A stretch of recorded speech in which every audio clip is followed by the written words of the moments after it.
இந்த ஆழமான ஆய்வுரைக்கு உங்களை அன்போட வரவேற்கிறேன். இன்னைக்கு நாம பேச போற விஷயம் நீங்க தினமும் நியூஸ்ல பாக்குற ஆனா அதோட ஆழம் என்னன்னு பெருசா யோசிக்காத ஒரு டாபிக். ஆமா, ரொம்பவே முக்கியமான டாபிக் அது. கண்டிப்பா. உங்களோட இந்த நேரத்தை ஒரு சூப்பரான கற்றல் அனுபவமா மாத்துறதுக்கு நிறைய சுவாரஸ்யமான தரவுகளோட நாங்க வந்திருக்கோம். இன்னைக்கு நம்ம கிட்ட இருக்கிற ஆதாரங்கள் ரொம்பவே ஸ்பெஷல். எக்ஸாக்ட்லி. கடந்த 25 வருஷமா கிராமப்புற தமிழ்நாட்டுல பெண்களுக்கான அதிகாரம் அளித்தல் எப்படி நடந்திருக்குன்னு ரிசர்ச் கேட்ல இருந்து நிறைய ஆராய்ச்சி கட்டுரைகள் எடுத்திருக்கோம். அது மட்டும் இல்லாம பஞ்சாயத் ராஜ் அமைப்போட வரலாற்று ஆவணங்கள், அப்புறம் மிக சமீபத்துல அதாவது 2024ல செங்கல்பட்டு மாவட்டத்துல எடுக்கப்பட்ட ஒரு புத்தம் புதிய ஆய்வு முடிவுகள், இது எல்லாமே நம்ம கிட்ட இருக்கு. இந்த தரவுகளை எல்லாம் வச்சு இன்னைக்கு நாம தேட போற விட ஒன்னே ஒண்ணுதான். கிராமப்புறங்கள்ல பெண்களுக்கு கொடுக்கப்படுற அரசியல் இடஒதுக்கீடும் இந்த சுய உதவி குழுக்களும் உண்மையிலேயே ஒரு அமைதியான புரட்சியை உருவாக்கி இருக்கா, இல்ல வெறும் காகிதங்கள்ல மட்டும்தான் இந்த அதிகார பகிர்வு இருக்கா அப்படிங்கறத எந்த அரசியல் சார்பும் இல்லாம டேட்டா என்ன சொல்லுதோ அதை மட்டும் இன்னைக்கு நாம அக்கு வேறு ஆணி வேற அலச போறோம். சரி, இத கொஞ்சம் விரிவா அலசுவோம். நிச்சயமா. முதல்ல இந்த உள்ளாட்சி அமைப்புகள் எப்படி உருவாச்சு, அதுல பெண்களுக்கான இடஒதுக்கீடு எப்படி உள்ள வந்துச்சுன்ற அந்த பின்னணியிலிருந்து நாம ஆரம்பிக்கலாம். இப்போ உள்ளாட்சி அமைப்பு, கிராம பஞ்சாயத்து, இதெல்லாம் நமக்கு நல்லாவே தெரிஞ்ச விஷயம்தான். ஆனா இதுக்கு பின்னாடி ஒரு பெரிய சட்ட போராட்டம் இருந்திருக்கு இல்லையா? ஆமா, சுதந்திரம் கிடைச்ச புதுசுல பாத்தீங்கன்னா அதிகாரம் எல்லாமே மேலிடத்துல தான் மையப்படுத்தப்பட்டிருந்துச்சு. காந்தியோட கனவு கிராம சுயராஜ்யம்னு நமக்கு தெரியும். ஆனா அதை எப்படி செயல்படுத்துறதுன்னு யாருக்கும் பெருசா ஒரு ஐடியா இல்ல. அதுக்காக தான் 1957ல பல்வந்த் ராய் மேத்தா குழு ஒரு பெரிய ஐடியாவை கொடுத்தாங்க. அதுக்கு பேர் தான் ஜனநாயக பரவலாக்கம். அதிகாரம் மேல இருந்து கீழே வரக்கூடாது, அடிமட்டத்திலிருந்து மேல போகணும். அதாவது ஒரு 3 அடுக்கா பிரிச்சாங்க. கரெக்ட். கிராம பஞ்சாயத்து, ஒன்றிய அளவுல பஞ்சாயத் சமிதி, அப்புறம் மாவட்ட அளவுல ஜில்லா பரிஷத்னு 3 அடுக்கா இதை பிரிச்சாங்க. ஆனா இங்க நீங்க கவனிக்க வேண்டிய விஷயம் என்னன்னா, பல வருஷமா இதுக்கு ஒரு முறையான சட்ட அங்கீகாரம் இல்லாமலே தான் ஓடிட்டு இருந்துச்சு. ஆமா, 1992ல வந்த 73வது அரசியலமைப்பு சட்ட திருத்தம் தான் இதுக்கு ஒரு உண்மையான உசுர கொடுத்துச்சு.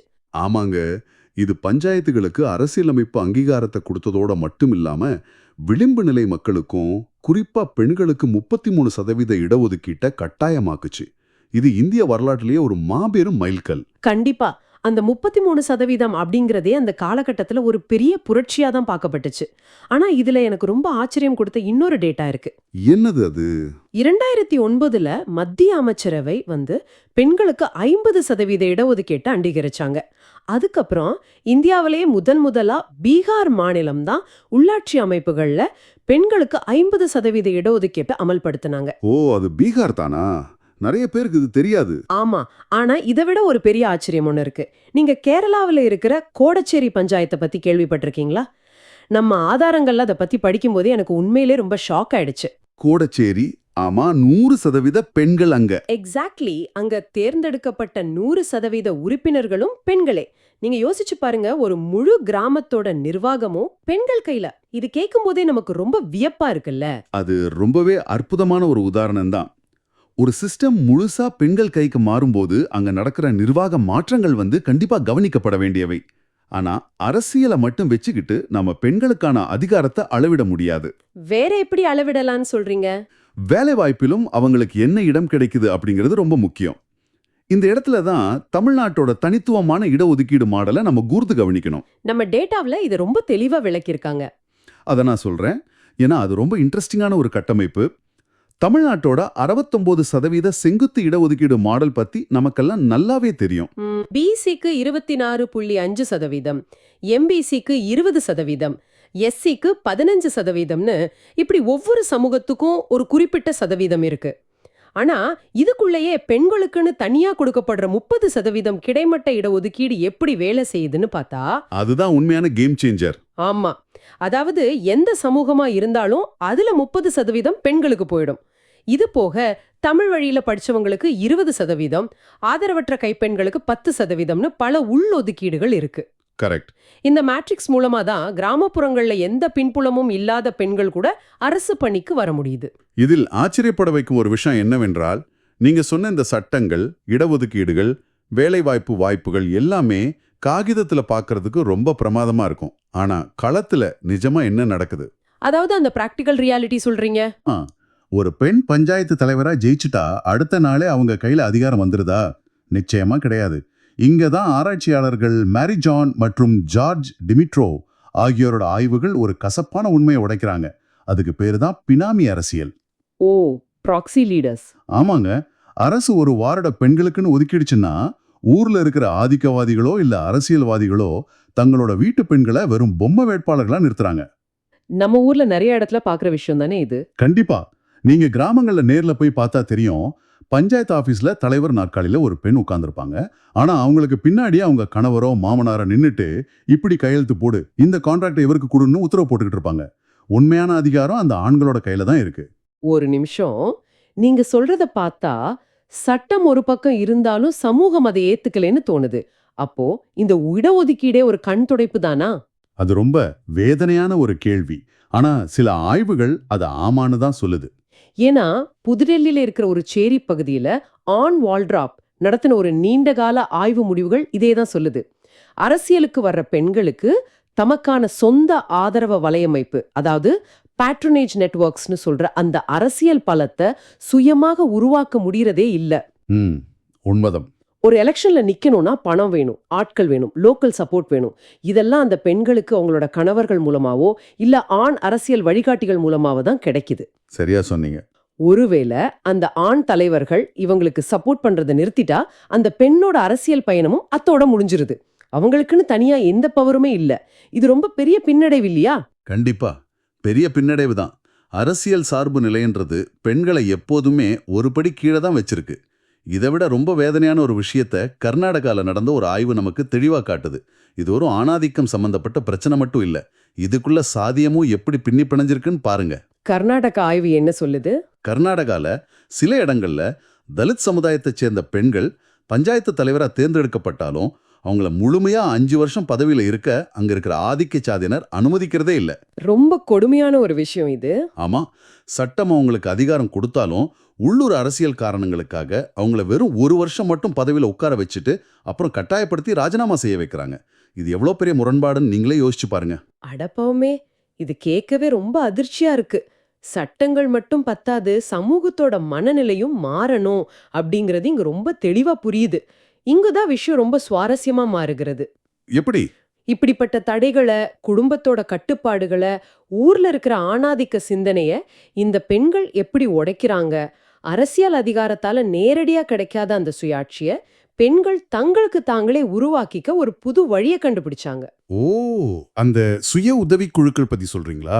எக்ஸாக்ட்லி. சுய உதவி குழுக்கள் மற்றும் நுண்ணிதி, அதாவது மைக்ரோ ஃபைனான்ஸ். அரசியல்ல அவங்கள ஓரம் கட்டினாலும் பொருளாதார ரீதியா அவங்க ஒன்னு சேர ஆரம்பிச்சாங்க. சரியா சொன்னீங்க. ஸ்டாஃபன் லின்பர்க் மற்றும் அவரோட குழுவினர் தமிழ்நாட்டில் கடந்த 25 வருஷமா நடத்தின ரிசர்ச்ல இந்த மாற்றம் ரொம்ப தெளிவா பதிவாகி இருக்கு. தமிழ்நாட்டில் இன்னைக்கு சுமார் கால்வாசி வீடுகள் சுய உதவி குழுக்கள் மூலமா சிறு குறு தொழில்களுக்கான முதலீடுகளையோ அல்லது அவசர தேவைகளுக்கான கடன்களையும் வாங்குறாங்க. இதுக்கு முன்னாடி வெறும் விவசாய கூலிகளாகவோ வீட்டுக்குள்ளேயே முடங்கியிருந்த பெண்களோ இப்போ மாலை நேரங்கள்ல கூட்டங்கள் போறது, பேங்க்ல போய் பேசுறது, விவசாயம் அல்லாத பிற தொழில்களில் ஈடுபடுறதுன்னு அவங்களோட உலகமே மாறிடுச்சு. இது அவங்களுக்கு கணிசமான பொருளாதார சுதந்திரத்தை கொடுத்திருக்கு. ஆனா இங்க எனக்கு ஒரு சந்தேகம். பொருளாதாரம் கைக்கு வந்த உடனே அவங்களுக்கு முழு சுதந்திரம் கிடைச்சிடுச்சா? ஏன்னா நம்ம கேரளாவோட புகழ்பெற்ற குடும்பஸ்ரீ மாடலை பத்தி பார்க்கும்போது அது அப்படி தெரியலையே. ஆமா, அந்த குடும்பஸ்ரீ டேட்டா ரொம்ப முரண்பாடா இருக்கும். நீங்க கேள்விப்பட்டிருப்பீங்க, குடும்பஸ்ரீங்கிறது உலகத்திலேயே மிகப்பெரிய பெண்கள் கூட்டமைப்புல ஒண்ணு. அங்க பெண்கள் ரொம்ப தீவிரமா செயல்படுறாங்க, கடன்களை வாங்குறாங்க, குடும்பத்தோட பொருளாதாரத்தை உயர்த்துறாங்க. ஆனா அவங்க வீட்ல சொந்தமா முடிவெடுக்க முடியுதா? இல்லைன்னு தான் டேட்டா சொல்லுது. அதான், இன்னைக்கும் ஒரு கடனை வாங்கறதுக்கு முன்னாடியோ இல்ல அந்த பணத்தை எப்படி செலவு பண்றதுன்னு முடிவெடுக்கிறதுக்கோ அவங்க தங்களோட கணவர்களோட ஆலோசனையையும் அனுமதியும் தான் நம்பியிருக்காங்க. அப்போ ஃபினான்ஷியல் இண்டிபெண்டன்ஸ் வந்தாலும் அந்த பேட்ரியார்கி இன்னும் வீட்டை விட்டு போலேன்னு தானே அர்த்தம். 100க்கு 100 உண்மை. பொருளாதாரம் வந்துட்டா உடனே சமூகம் மாறிடும்னு நம்ம தப்பா நினைச்சிட்டு இருக்கோம். இதுக்கு ஒரு அருமையான உதாரணம் தான் ஹைதராபாத்ல உள்ள 104 சேரிகள் நடந்த ஸ்பந்தனா நுண்ணிதி நிறுவனத்தோட ஆய்வு. ஸ்பந்தனா ஆய்வு, ஓகே. இந்த ஆய்வை நடத்தினது அப்துல் லத்தீப் ஜமீல் வறுமை ஒழிப்பு ஆய்வகம் சார்பில் நோபல் பரிசு வாங்கின அபிஜித் பானர்ஜி, எஸ்டர் டுஃப்லோ உள்ளிட்ட ஒரு பெரிய குழு. மைக்ரோ ஃபினான்ஸ் நிறுவனங்கள் எல்லாம் வந்துட்டா உடனே வறுமை ஒழிஞ்சிடும், மக்கள் எல்லாரும் பணக்காரங்க ஆகிடுவாங்கன்னு ஒரு பொதுவான பிம்பமும் இருந்துச்சு. ஆமா, எல்லாரும் அப்படிதான் நினைச்சாங்க. ஆனா ஸ்பந்தனா ஆய்வு அதை அப்படியே சுக்குநூறா உடைச்சுது. இந்த மைக்ரோ ஃபினான்ஸ் கடன்களால பெண்களோட சுகாதாரம், அவங்க குழந்தைங்களோட கல்வி, இல்ல ஒட்டுமொத்த அதிகாரம் அளித்தல்ல எந்த ஒரு பெரிய மாயாஜாலமும் உடனடியா நடந்துடல. அதாவது கல்விக்கோ மருத்துவத்துக்கோ அவங்க இந்த கடனை பெருசா பயன்படுத்தல. ஆனா இந்த ஸ்பந்தனா ஆய்வுல ஒரு ரொம்ப முக்கியமான பாசிட்டிவ் விஷயமும் இருந்துச்சு. அதை நாம மறுக்க முடியாது. எந்த விஷயத்த சொல்றீங்க? மக்களுக்கு கடன் கிடைச்ச உடனே அவங்களோட செலவு பண்ற முறையில ஒரு பெரிய மாற்றம் தெரிஞ்சது. குறிப்பா இந்த டெம்டேஷன் குட்ஸ்னு சொல்றாங்களே, அதாவது ஆடம்பர பொருட்கள், தேவையற்ற பண்டிகை கால செலவுகள், இதுக்கெல்லாம் ஆகிற செலவு கணிசமாக குறைஞ்சிருக்கு. ஓ, அது ரொம்ப நல்ல விஷயமாச்சே. ஆமா, அதே நேரத்துல ஏற்கனவே அவங்க செஞ்சுட்டு இருந்த சிறு தொழில்களுக்கான முதலீடு அதிகரிச்சிருக்கு. ஒரு டீ கடை வச்சிருக்கவங்க இன்னொரு எக்ஸ்ட்ரா அடுப்பு வாங்குறது, இல்ல ஒரு தையல் மிஷின் வாங்குறதுன்னு அந்த பணத்தை ரொம்ப பொறுப்பா பிசினஸ்ல இன்வெஸ்ட் பண்ணிருக்காங்க. இது ரொம்ப ஆரோக்கியமான ஒரு பொருளாதார நகர்வு தானே. அதுல எந்த மாற்று கருத்துமே இல்ல. பெண்கள் எப்போதுமே தங்க கைக்கு வர்ற பணத்தை ரொம்ப சிறப்பா நிர்வகிப்பாங்க. ஆனா இதுல நாம கவனிக்க தவற இன்னொரு இருண்ட பக்கமும் இருக்கு. இருண்ட பக்கமா? ஆமா, சௌகதாரே உள்ளிட்டோரின் ஆய்வு அதிக கடன் சுமை அப்படிங்கிற ஒரு பெரிய பூதத்தை பத்தி பேசுது. இப்போ நீங்களே கிராமங்கள்ல பார்த்திருப்பீங்க, லாப நோக்கத்தோட செயல்படுற பல தனியார் நுண்நிதி நிறுவனங்கள் போட்டி போட்டுக்கிட்டு கடன்களை அள்ளி கொடுக்கறாங்க. நிறைய ஃபைனான்ஸ் கம்பெனிஸ் வந்துருச்சு இப்போ. ஏழை மக்கள் ஒரு நிறுவனத்துல வாங்கின கடனை அடைக்க இன்னொரு நிறுவனத்துல கடன் வாங்குறாங்க, அதை அடைக்க இன்னொரு பக்கம் கடன். கடைசியில ஒரு மீள முடியாத பெரும் கடன் சுழலுக்குள்ள மாட்டிக்கிறாங்க. இது பெண்களை அதிகாரப்படுத்துறதுக்கு பதிலா அவங்களை இன்னும் பெரிய மன உளைச்சலுக்கு தான் தள்ளுது. சரியா சொன்னீங்க. ஆக அரசியல் அதிகாரமா இருந்தாலும் சரி, பொருளாதார அதிகாரமா இருந்தாலும் சரி, எதுவுமே அவங்களுக்கு ஒரு தட்டுல வச்சு பரிமாறப்படல. ஒவ்வொரு அடிக்கும் அவங்க போராட வேண்டியிருக்கு. கண்டிப்பா. இந்த சுய உதவி குழுக்கள் ஆரம்பிச்ச புதுசுல சமூகத்துல எவ்வளவு பெரிய எதிர்ப்பு இருந்துச்சுன்னு நம்ம ஆதாரங்கள்ல படிக்கும்போது ஆச்சரியமா இருந்துச்சு. ஒரு பெண் சாயங்காலம் வீட்டை விட்டு வெளியே போய் மீட்டிங்ல கலந்துக்கிறது அவங்க கணவர்களுக்கு சுத்தமா பிடிக்கல. ஆமா, கதவை பூட்டி வச்ச கதையெல்லாம் இருக்கு. வீட்டை பூட்டி வைக்கிறது, கூட்டத்துல போய் சண்டை போடுறதுன்னு பல முட்டுக்கட்டைகள். ஆனா இந்த பெண்கள் சளைக்கவே இல்ல. தொடர்ந்து விடாப்புடியா கூட்டங்களுக்கு போனாங்க.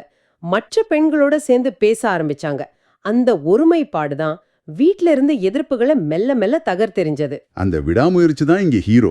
பெண்களை 4 சுவத்துக்குள்ளேருந்து வெளியே கொண்டு வந்தது தான் இந்த சுய உதவி குழுக்கள் செஞ்ச மிகப்பெரிய புரட்சி. இதை அரசுகளும் இப்ப நல்லா புரிஞ்சுக்கிட்டாங்க. அதனாலதான் நிறைய புது ஸ்கீம்ஸ் வருது. ஆமா, தமிழ்நாட்டுல சமீபத்துல கொண்டு வரப்பட்ட கலைஞர் மகளிர் உரிமை தொகை திட்டம் கூட இதோட ஒரு நீட்சி தான். மாதாமாதம் கிடைக்கிற அந்த தொகை வெறும் பணம் கிடையாது. அது அந்த பெண்ணோட பொருளாதார தற்சார்பை உறுதிப்படுத்துது, குடும்பத்துல அவங்களுக்கான மதிப்பையும் உயர்த்துது. உண்மைதான். இந்த திட்டங்களும் இடஒதுக்கீடுகளும் உண்மையிலேயே வேலை செய்யுதா அப்படின்னு தெரிஞ்சுக்க 2024 செங்கல்பட்டு மாவட்டத்துல STNB வைஷ்ணவ் கல்லூரி ஒரு நேரடி கள ஆய்வு நடத்தினாங்க. அதோட ரிசல்ட் ரொம்ப இன்ட்ரெஸ்டிங்கா இருக்கு. அதுல என்ன சொல்லிருக்காங்க? அந்த பெண்கள்ல 32% பேர் இந்த இடஒதுக்கீடு தங்களோட தொழில் வளர்ச்சிக்கும் லீடர்ஷிப் குவாலிட்டிக்கும் கண்டிப்பா உதவுதுன்னு ரொம்ப உறுதியா நம்புறாங்க. ஆனா அதே ஆய்வுல 37% பேர் நடுநிலை வகிக்கிறாங்க. இது எனக்கு கொஞ்சம் சிந்திக்க வச்சுது. ஓ, ஏன் நடுநிலை வகிக்கிறாங்க? அந்த 37% பேர் சொல்றது என்னன்னா, இடஒதுக்கீடு சரிதான், ஆனா இது இன்னும் எங்களை முழுசா வந்து சேரல, இதுல நிறைய நடைமுறை சிக்கல்கள் இருக்கு, அதை மாத்தணும்னு அவங்க நினைக்கிறாங்க. இந்த யதார்த்தத்தை புரிஞ்சுக்கிறது ரொம்ப முக்கியம்னு எனக்கு தோணுது. இத ஒரு பரந்த கண்ணோட்டத்தோட ஒப்பிட்டு பார்த்தா அந்த 37% பெண்களின் குரல் தான் களத்தின் உண்மையான நிலவரம்.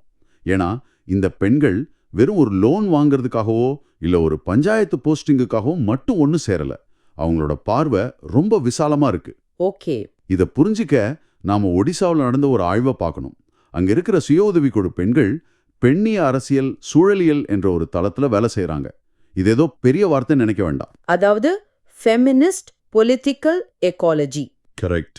ரொம்ப சிம்பிளா சொல்லணும்னா ஒரு காட்டை பாதுகாக்கிறதோ இல்ல பாரம்பரிய விதைகளை பாதுகாக்கிறதோ தங்களோட வாழ்வாதாரத்துக்கும் தங்களோட குடும்பத்தோட எதிர்காலத்துக்கும் எவ்வளவு முக்கியம்னு அந்த பெண்கள் உணர்ந்திருக்காங்க. அதனால அவங்க ஒருங்கிணைந்து பச்சை இயக்கங்களை முன்னெடுக்கிறாங்க. காலநிலை மாற்றத்தை எதிர்த்து போராடுற ஒரு மாபெரும் சக்தியா அவங்க மாறிட்டு வராங்க. வாவ், இது உண்மையிலே கூஸ்பம்ஸ் கொடுக்குற விஷயமா இருக்கு. பஞ்சாயத்துகள் ஆரம்பிச்சு இப்ப காடுகளை காக்கிற வரைக்கும் அவங்களோட ஆளுமே விரிவடைஞ்சிருக்கு. உங்கள மாதிரியே எனக்கும் இன்னொரு விஷயம் ரொம்ப பிடிச்சிருந்தது. என்ன விஷயம் அது? சுசான் ஜார்ஜ் தன்னோட கட்டுரையில PMSன்ற ஒரு அமைப்பை பத்தி எழுதியிருக்காங்க. அதாவது பஞ்சாயத் மகிழா சக்தி அபியான்.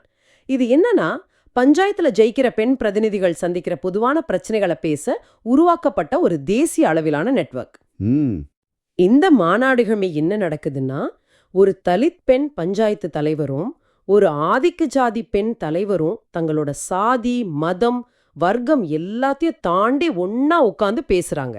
இது ஒரு மிகப்பெரிய பரிணாம வளர்ச்சி. ஆமா, என் வீட்லயும் என் புருஷன்தான் அதிகாரம் பண்றான், உன் வீட்லயும் அப்படிதானா, அப்போ நாம 2 பேரும் ஒன்னு சேருவோன்னு தங்களுக்குள்ள ஒரு பாலின உரிமைப்பாட்டை உருவாக்குறாங்க. இது எவ்வளவு பெரிய சமூக மாற்றம்! அதுதான் எதிர்காலத்துக்கான மிகப்பெரிய ஆயுதம். ஒரு சின்ன கிராமத்துல தனியா ஒரு சிஸ்டத்தை எதிர்த்து போராடுற ஒரு பெண் தலைவருக்கு, நான் மட்டும் தனியா இல்ல, இந்தியா முழுக்க என்னை போல லட்சக்கணக்கான பெண்கள் போராடிட்டு இருக்காங்கங்கிற அந்த நெட்வொர்க்கு கொடுக்குற தைரியம் இருக்கு பாருங்க, அதை எந்த பணத்தாலையும் கொடுத்துட முடியாது. ஆக இதற்கெல்லாம் என்ன அர்த்தம்? நாம ஆரம்பத்துல கேட்ட அந்த முக்கியமான கேள்விக்கு இப்போ வருவோம். இது ஒரு அமைதியான புரட்சியா? நீங்க இந்த டேட்டாவை எல்லாம் கேட்கும்போது உங்களுக்கு தோணி இருக்கலாம், எல்லாம் பேப்பர்ல தான் இருக்கு, நிஜத்துல ஒன்றும் மாறலன்னு. ஆனா அப்படி முழுசா சொல்லிட முடியாது. நிச்சயமா சொல்ல முடியாது. அரசியல் இடஒதுக்கீடும் மைக்ரோ ஃபினான்ஸும் ராத்திரியோடு ராத்திரியா எல்லாத்தையும் மாத்திர மந்திரக்கோள்கள் கிடையாது. பினாமி அரசியல் இருக்கு, கணவர்களோட ஆதிக்கம் இருக்கு, கடன் சுமை கழுத்தை நெரிக்குது, சாதிய ஒடுக்குமுறைகள் இருக்கு. இதெல்லாம் நிஜம்தான். ஆனா இது அத்தனையும் தாண்டி ஒரு பெண் தன் வீட்டு வாசப்படியை தாண்டி வெளியே வரா, பேங்க் மேனேஜர் கண்ணை பார்த்து பேசுறா, பஞ்சாயத்துல தனக்கான உரிமையை கேட்கறா. இது மெதுவாக நடந்தாலும் மிக உறுதியாக நடந்துகிட்டு இருக்கிற ஒரு அமைதியான புரட்சி தான் அப்படிங்கறத எந்த சந்தேகமும் இல்லாம நாம சொல்லலாம். கடந்த 25 வருஷமா கிராமப்புற பெண்கள் எப்படி ஒரு பஞ்சாயத்தை நடத்துறது, எப்படி கூட்டங்கள் போடுறது, அரசு திட்டங்களை எப்படி வாங்குறதுன்னு ரொம்ப தெளிவா கத்துக்கிட்டாங்க. ஆமா, அவங்களுக்கு அந்த எக்ஸ்பீரியன்ஸ் கிடைச்சிருச்சு. அவங்களுக்குள்ள ஒரு மிகப்பெரிய ஹியூமன் நெட்வொர்க் இப்போ இருக்கு. ஆனா நாம இப்போ ஒரு டெக்னாலஜி யுகத்துல இருக்கோம். நாளைக்கு செயற்கை நுண்ணறிவும், அதாவது ஏஐயும், டிஜிட்டல் ஆட்டோமேஷனும் கிராமப்புற வேலை வாய்ப்புகளை முற்றிலுமா புரட்டி போட போகுது. ஆமா, நிறைய வேலைகள் காணாம போயிடும்னு சொல்றாங்க. விவசாய வேலைகள்ல இருந்து சிறு தொழில்கள் வரைக்கும் எல்லாம் இயந்திரமயமாகும் போது கிராமங்கள்ல ஒரு மிகப்பெரிய வேலை இழப்பு நெருக்கடி வரலாம். இப்போ நீங்க யோசிச்சு பாருங்க, அந்த பெரிய நெருக்கடி வரும்போது இந்த அடிமட்ட பெண்களோட கூட்டமைப்புகள் தான் இந்திய கிராமங்களை காப்பாத்துற மிகப்பெரிய கேடயமா மாறுமா? எந்திரங்களை விட மனிதர்கள் ஒருத்தருக்கு ஒருத்தர் உதவிக்கிற இந்த சுய உதவிக்குழு கட்டமைப்பு தான் எதிர்காலத்தோட ஆபத்பாந்தவனா இருக்குமா? உண்மையிலேயே ரொம்ப ஆழமா யோசிக்க வேண்டிய ஒரு அற்புதமான கேள்வி இது. டெக்னாலஜி என்னதான் அசுர வளர்ச்சி அடைஞ்சாலும் மனிதர்களோட அந்த ஒருங்கிணைப்பும், குறிப்பா பெண்களோட அதிகாரம் அளித்தலும் தான் ஒரு சமூகத்தோட அஸ்திவாரமா இருக்க முடியும். நீங்க இதை பத்தி என்ன நினைக்கிறீங்கன்னு யோசிச்சு பாருங்க. இந்த சிந்தனையோட இன்னைக்கு நம்ம விவாதத்தை நம்ம நிறைவு செய்யலாம். எந்த சார்பும் இல்லாம டேட்டாவை மட்டும் வச்சு சமூக மாற்றத்தை அலசின உங்களோட இந்த பிரத்யேகமான அறிவு பயணத்துல எங்களோட இணைந்தமைக்கு மிக்க நன்றி. கூடிய சீக்கிரமே இதே மாதிரி இன்னொரு செம இன்ட்ரெஸ்டிங்கான ஆழமான ஆய்வுரையில உங்களை சந்திக்கிறோம். அது வரைக்கும் தொடர்ந்து தேடுங்கள், தொடர்ந்து கற்றுக்கொள்ளுங்கள்.